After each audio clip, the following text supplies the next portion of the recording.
नाम लिखना होगा। अच्छा मेटाबॉल में और देखो, अभी हमने एक एग्जांपल लिया था, याद आया था कौन सा? ये लिए थे ना C4H10O। Yes sir. तो अगर हम इसका ईथर बनाएंगे कितना बनेगा? तो मेरा 4 आ रहा है। हम ईथर इसे बन सकते, ईथर। तो इसके ईथर कितने बन रहे?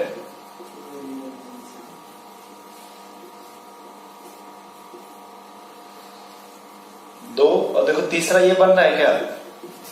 Yes sir. बोलो भाई। Yes. ये 3 बन रहे हैं ना भाई। ये आपका पहला हो गया, ये आपका, और ये आपका तीसरा। हमें बस आप इतना बताओ, सिर्फ जितना पूछ रहे, यहां पेरेंट चेन कितने कार्बन के? 3। यहां पेरेंट चेन कितने कार्बन के? 3। डिफरेंस क्या है?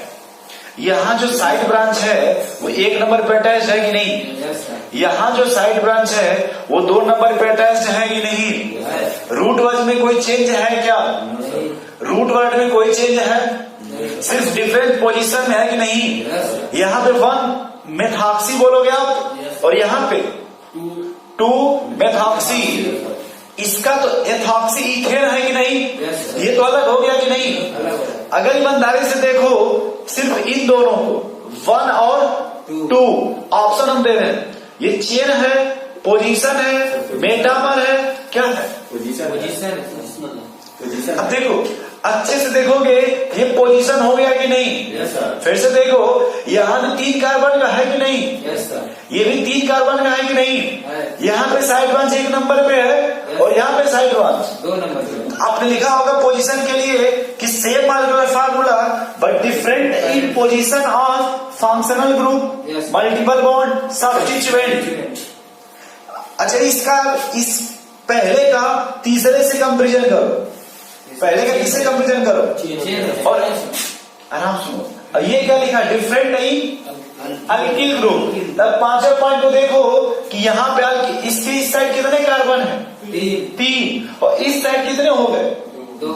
तो अल्किल ग्रुप में डिफरेंट हुआ कि नहीं? Yes sir. मेटामर वही शो करेगा जो क्या होना चाहिए। डाइवैलेंट। तो फिर से देखो, ये ऑप्शन 2 बॉन्ड बना रहा, इधर और इधर। Yes sir. यहाँ पे देखो डाइवैलेंट है कि नहीं? ये भी क्या है? डाइवैलेंट। तो अगर हमेशा पहले क्या होना चाहिए? डाइवैलेंट, या फिर क्या होना चाहिए? डाइवैलेंट। अब देखो पहले डाइवैलेंट है कि नहीं? Yes sir. ये डाइवैलेंट है कि नहीं? Yes. अल्किल ग्रुप में डिफरेंट है कि नहीं? तो अगर हम इससे कंपेरिजन करें, इससे अगर हमसे देखा 1 और 2, सिर्फ 1 और 2। तो ये हो जाएगा P। लेकिन अगर 1 और 3 देता है नहीं, तभी हो जाएगा मेटामर। 1 और 3 क्योंकि बाइवैलेंट है कि नहीं? क्या चेन में बाइवैलेंट देखे थे? चेन के बीच में ऑप्शन आया था क्या? नहीं, अरे चेन में ऐसा एग्जाम्पल मिला था आपको? ऐसा नहीं मिला। फिर क्यों बार बार चेन में कंफ्यूज आ रहा है? देखिए यहाँ मेटामर का कंडीशन है। मेटामर इसलिए है क्योंकि यहाँ के ग्रुप कितने कार्बन का है? 3। इस साइड कितना हो गया? 2। तो अल्किल ग्रुप में डिफरेंट हुआ कि नहीं? Yes, sir. जब डिफरेंट हुआ तो किस तरह का आइसोमर हो गया? मेटामर। भाई देखो हर आदमी का कुछ न कुछ कंडीशन है कि नहीं? यस। मुख्यमंत्री आदित्य योगी भी है, इसके पहले अखिलेश यादव भी थे कि नहीं? यस। दोनों लोग यूपी के ही तो मुख्यमंत्री थे, लेकिन सबकी प्रॉपर्टी अलग है कि नहीं? Yes. खासियत अलग है कि नहीं? बट मुख्यमंत्री है कि नहीं? Yes. आने वाले जाने वाले समय के। तो ये मेटामर आइसोमर है कि नहीं? Yes, लेकिन मेटामर का कंडीशन डिफरेंट है कि नहीं? देखो इस मेटामर में बोला डिफरेंट अल्किल ग्रुप, तो अल्किल ग्रुप डिफरेंट है कि नहीं बताओ? यहाँ देखो ये बाइवैलेंट बोला गया कि नहीं? ये बाइवैलेंट है कि नहीं? क्या और इसके पहले कहीं बाइवैलेंट देखे थे? नहीं। बोलो भाई। या फिर बोला गया कि सेम फंक्शनल ग्रुप, तो देखो इथर है दोनों जगह की नहीं? अब यहाँ पे आ जाओ, अगर आपसे बोला जाए 1 और 2 हो जाएगा पोजीशन, लेकिन 1, 2, 3 तो क्या हो जाएगा? तो चाहे 1 और 3 बोलो, चाहे 2 और 3 बोलो, ये दोनों भी क्या हो जाएंगे? नहीं समझ पा रहे हो? एक एग्जाम्पल और लिखो, C4H11N, C4H11N, इसका DU निकालो, इसका DU निकालो। तो कैसे निकालेंगे DU? जीरो हो जाएगा। अब जीरो अगर कार्बन कार्बन कैसा बॉन्ड हो जाएगा? सिंगल बॉन्ड लेकिन पूरे कंपाउंड में सिंगल बॉन्ड मिलेगा कि नहीं? मिलेगा। हमें बस इतना मतलब कि कितना कार्बन है। चार हम इसको ऐसे लिख सकते हैं, आपको समझ में ऐसे लिख लें क्या? C4H9NH2। यस सर इमीन तो इसी तरह से होगा जब भी सिंगल बॉन्ड होगा तो। हाँ अब देखो 4 कार्बन के कितने चेन बन सकते हैं? 2 कुछ समझ पा रहे कितने बनेंगे? 2 2 ऐसे बना लिया जाए। यस ऐसे 2 बोलो भाई। यस सर हमें बस इतना बताओ, एक बार यहां जोड़ सकते कि नहीं NH2 को? यस सर चाहो तो एक बार यहां भी लगा सकते हो कि नहीं? यस तो 4 कार्बन और को जोड़ने की पॉसिबिलिटी है? नहीं है बस इतना मतलब कि 1 डिग्री 2 डिग्री की 3 डिग्री ये नाइट्रोजन। 1 डिग्री यहां जोड़ोगे तब 2 डिग्री ये नाइट्रोजन 2 डिग्री हो जाएगा। 1 डिग्री सिर्फ ये देखना है वो कितने कार्बन से अटैच है नाइट्रोजन, ये कितने कार्बन से अटैच है। 1 तो डिग्री इसका मतलब अच्छा ये बताओ, इसमें जोड़ दो एक बार NH2, ये भी 1 डिग्री यहां भी जोड़ के देख लो, 1 डिग्री ये भी 1 डिग्री यानी ये बताओ कि हमें 1 डिग्री के कितने मिल रहे हैं इसमें? 4 1 डिग्री के 4 मिले कि नहीं? समझ आ रहा है कैसे? अब एक बार तुम इसको हटा दो 1 डिग्री को, अब एक बार यहां लगाइए नाइट्रोजन को, कहां लगाइए? बीच में तो देखो ये NC मिलेगा कि नहीं? यस सर अरे आइसोसाइनाइड पता नहीं पड़ेगा नहीं, जैसे होता है CH3CN, इसको साइनाइड बोलते हैं। जब N से जगह तो इसको आइसोसाइनाइड बोलते हैं। फर्क क्या है? यहाँ पे इसका कार्बन को पैरेंट चेन में काउंट करते हैं, जबकि इसके कार्बन को नहीं कर पाएंगे क्योंकि बीच में नाइट्रोजन आ गया कि नहीं। और अब एक बात ध्यान में भविष्य में कभी भी कि जहां अगर ओवर ब्रिज बनता है क्या, उस पर बलिया, इस पर क्या होता है? छपरा। अरे कहीं देखोगे भाई अगर ओवर ब्रिज बना होगा तो बलिया है कि नहीं? बलिया और छपरा के बीच में ओवर ब्रिज। अरे कौन सी बार प्रचार कर रहे थे? बीच में गंगा माई है।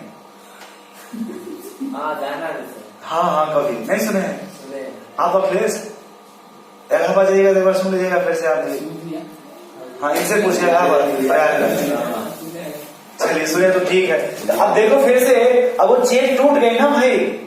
अब अगर जब बीच में एक नदी आ गई तो इधर का रास्ता अलग हो जाएगा और उस साइड का रास्ता अलग हो जाएगा। कभी कभी ऐसा भी होता है कि बॉर्डर की इस साइड का रास्ता अच्छा होता है, उस साइड का खराब हो जाता है। ये देखिए अच्छा अब हम यहाँ पे एंट्री कर लिए हैं, या फिर ऐसा होता है कि अपने अगर खराब है उसमें जाएंगे चलो अच्छा मिलेगा कम से कम बिहार का रास्ता, क्योंकि वहां पर लालू यादव है ना इस समय शायद, तो यादव वापस आ जाओ। अब आप लोग बार बार सोचते हो कि बनारस जब हम बाहर निकलेंगे गाजीपुर रोड पे तो अच्छा रोड मिलेगा गाजीपुर वाला, क्यों भाई? लेकिन बनारस में जैसे एंट्री करेंगे तो फिर नाला कहीं टूट गया तो कहीं रास्ता टूट गया तो वगैरह वगैरह प्रॉब्लम स्टार्ट हो जाता है, पता चल जाता है कि यही बनारस है। यही तो है, यहाँ का जान का ही नाम क्या है? अब देखो यहाँ से ये चेन टूट गई कि नहीं? तो अब यहाँ नंबरिंग यहाँ से करोगे कि नहीं? अब ये सोचो कि ये नाइट्रोजन है, ये मोनोवैलेंट है कि डाईवैलेंट? ये 2 डिग्री का हुआ कि नहीं?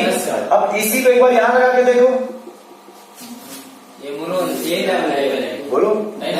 अब एक बार इसी को तुम इसमें लगा के देखो, अब ये डाईवैलेंट तो डाईवैलेंट के कितने बन गए? 3 नहीं समझ पा रहे? समझ पा रहे नहीं समझ पा रहे? समझ अगर हम 2 डिग्री की बात करें तो 2 डिग्री कितने मिलेंगे? 3 अब किस पे आ जाए? 3 डिग्री 3 डिग्री। तो 3 डिग्री कैसे बनाओगे? चलो ये देखो तो 3 डिग्री हुआ क्या? यस चलिए यहाँ देखो तो 3 डिग्री का देखो कैसे जोड़ो, एक ही पॉसिबिलिटी आ रहा है, यस सर, क्योंकि 2 जोड़ना पड़ेगा कम से कम। एक ही पॉसिबिलिटी। यही ना बच रहा है 2 कार्बन, यस तो सर, चाहे कहीं भी डबल करके वही आएगा। 3 डिग्री का एक पॉसिबिलिटी आ रहा है। फिर से आप देख लो। हाँ बोलो कैसे, कहाँ जोड़े बताइए? इसको 3 डिग्री बनाओगे जब तो कहीं से एक कार्बन निकालोगे कि नहीं? तो उसको कहाँ जोड़ोगे? नाइट्रोजन पे तो कहीं जोड़ोगे, जब एक जोड़ोगे तो क्या बचेगा? या फिर यहां से तो सीधे ये वाला निकाल लो, इसको लेके आओ, देखो यस 2 डिग्री का फिर से देखो 2 डिग्री के तो 1 डिग्री के कितने बने? 4। 2 डिग्री के 3 और 3 डिग्री के। 1 अब अगर हमें क्या एक्सप्लेन करना हो डेटा तो हमेशा हम कौन सा लेंगे, या तो 2 डिग्री या 3 डिग्री या तो 3 डिग्री 3 डिग्री। तो अगर 4 कार्बन लेंगे तो 4 कार्बन एक 2 डिग्री वाला मेटामर शो करेगा, लेकिन 3 डिग्री वाला मेटामर शो, नहीं करेगा। क्योंकि 3 डिग्री का एक ही मिलेगा ना सिर्फ, और आइसोमर के लिए कितने स्ट्रक्चर चाहिए? 2। तो ये 3 डिग्री वाला आपका मेटामर शो नहीं करेगा, कौन शो करेगा? 2 डिग्री। अब आपसे ये पूछा जाए भैया बताओ, एक ये ऑप्शन ए है और ये आपके ऑप्शन बी है, बोलो ये मेटामर शो करेगा कि नहीं? बोलो भाई, ये कितने डिग्री का है ये वाला नाइट्रोजन? ट्राई डाई दोनों ऐसा ही है। ये कितने डिग्री का है? 2 डिग्री का। 2 डिग्री का। और ये कितने डिग्री का है? 2 डिग्री का। 3 डिग्री का। तो एक है 2 डिग्री और एक है 3 डिग्री तो एक है डाई और एक है क्या शो करेगा? नहीं करेगा। कैसे आप शो करा रहे? जब भी मेटामर की बात करोगे तो या तो डाईवैलेंट दोनों होना चाहिए या फिर ट्राईवैलेंट दोनों होना चाहिए। एक डाई और एक ट्राई होगा तो मेटामर शो डिफरेंट किस में होना चाहिए?